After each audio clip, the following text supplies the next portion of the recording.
À l'émission À l'affiche, on vous présente souvent des cas d'enfants portés disparus.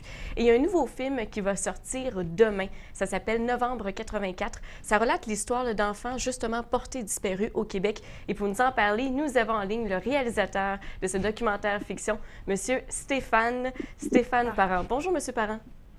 Oui, bonjour. Bonjour. Tout d'abord, Monsieur Parent, est-ce que vous pouvez nous relater l'histoire de votre film?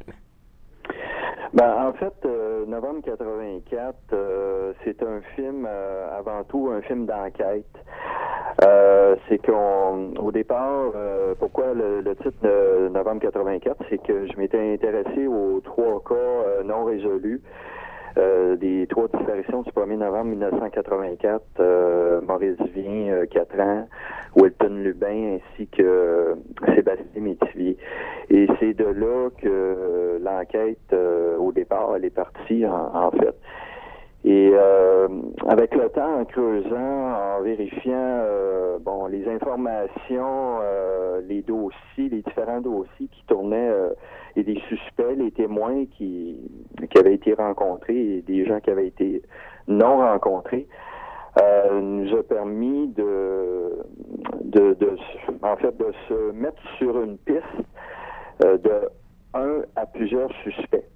Ce qui fait que on se questionne beaucoup là, sur le travail des policiers, entre autres, parce que, les policiers de la communauté urbaine de Montréal à l'époque, lancés avec la police du SPVM, les policiers avaient fait un travail correct à l'époque, puis qu'il y avait il y avait des suspects qui avaient été rencontrés, tout ça. Mais dans certains dossiers, ça avait passé à la Sûreté du Québec. Et il y a eu une sorte de chaos, je veux dire, c'est une guerre qui existe encore aujourd'hui, parce qu'il y a plusieurs policiers qui nous en parlent, même encore aujourd'hui.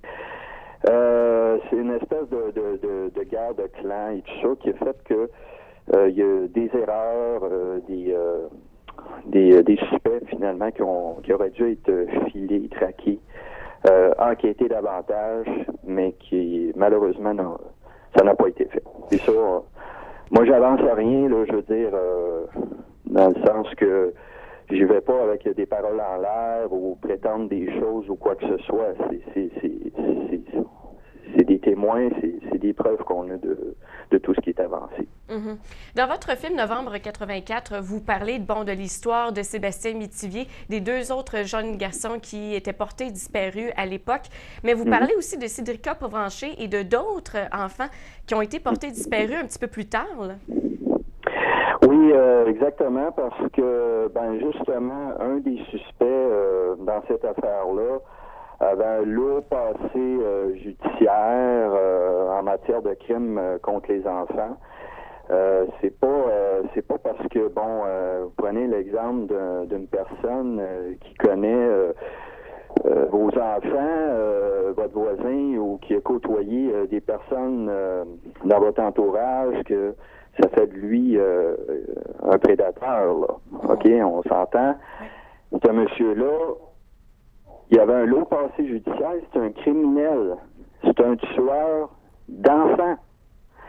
On parle pas du voisin, le petit monsieur qui n'a rien à voir dans cette histoire-là, là. On parle d'un tueur d'enfants qui est dans votre voisinage et qui est libre comme l'air aujourd'hui. Alors, on a eu l'information, en effet, que ce monsieur-là habitait dans le secteur où ce que c'est arrivé, en 84. Il est resté environ 15 ans à Montréal. Et en suivant ce monsieur-là, sa dernière adresse était à Trois-Rivières. 2 plus 2, ça fait 4.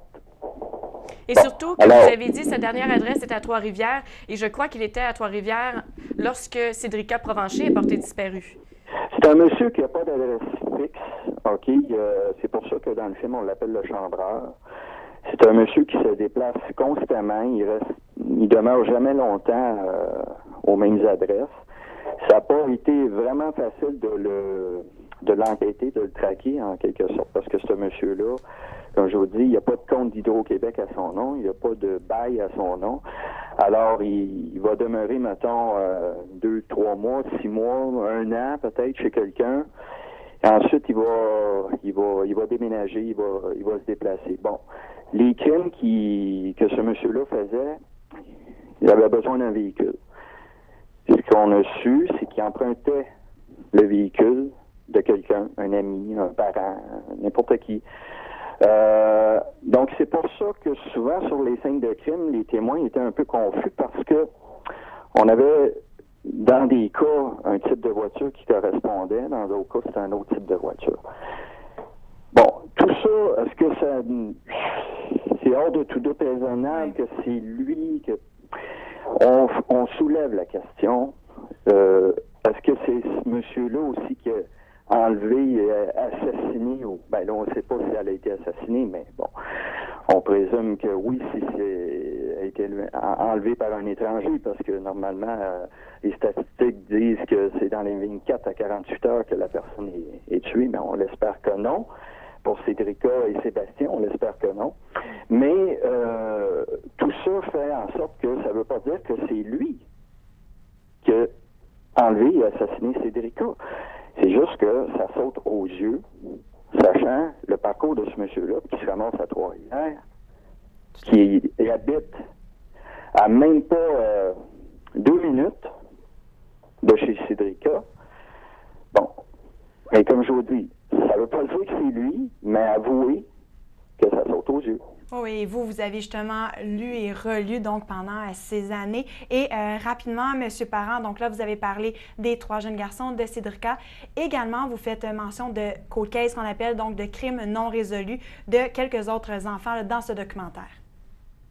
Oui, exactement. Puis nous, ce qu'on espère avec ce documentaire-là, c'est que toutes ces enquêtes-là soient relancées. Oui.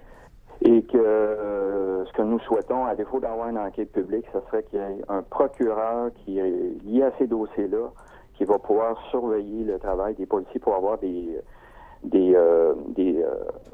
pas des conclusions, mais en fait des résultats dans des temps assez raisonnables, parce que ça fait quand même 30 ans que ces dossiers-là traînent en longueur, et puis il y a peut-être temps qu'il se passe quelque chose, surtout qu'on parle possiblement de 4 suspects, de 4 personnes qui travailleraient possiblement ensemble. Et pour écrire votre film, avec qui avez-vous collaboré? En fait, il y a eu beaucoup de collaborateurs parce que sur 3 ans, évidemment, moi, j'ai pas eu de financement. Donc, il y a des gens qui sont venus, il y a des gens qui sont repartis. Donc, on a eu... en fait, c'est des bénévoles. Alors... on a eu beaucoup de collaborateurs de ce côté-là. Il y avait Joanne Lachance aussi de Cold Case Media qui nous avait aidés dans le parcours.